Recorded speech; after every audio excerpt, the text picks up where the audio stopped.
Ask most people what motivates them at work. Money tends to be the most common response. If you ask people what motivates people at work more than anything else, then money is the answer that people come up with. I don't have a huge problem with that. I think it is fair to say that money does motivate to a point. I think that the research being done in America. I think there's lots of research on it, and there's lots of figures thrown out there. But essentially, the kind of generic answer is that money motivates people to the point where you can take money off the table. So what can I mean by that? And I'm not going to go into theories of motivation like Maslow's hierarchy of needs, etc. But if people have enough money to live in basic terms, then once they're able to do that, then kind of no amount of money makes any difference in terms of motivation. Let's not get too caught up in the rights and wrongs in that. So money does motivate, and it does motivate as what we would call an extrinsic driver.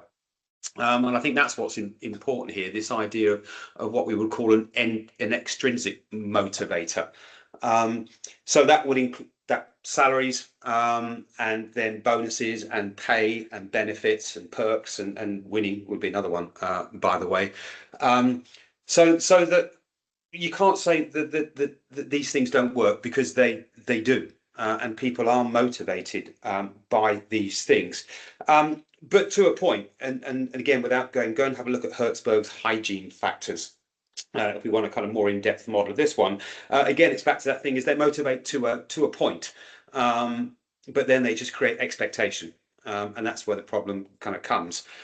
Is then we swap kind of motivation for expectation, and that doesn't really work very well. So we have to kind of look elsewhere.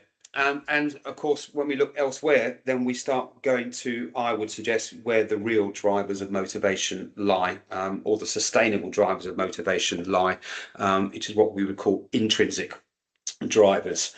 So once again, we mentioned values earlier on. These are key when it comes to kind of intrinsic motivation. And as you can see, just that simple graphic there, things like growth and purpose and enjoyment, recognition, those are the types of things that really become much more important when we're talking about kind of long-term motivation. So extrinsic outcome result by doing the task, intrinsic interest, enjoyment in the task itself, and we'll touch base on that when it comes to kind of engagement conversation right at the very end.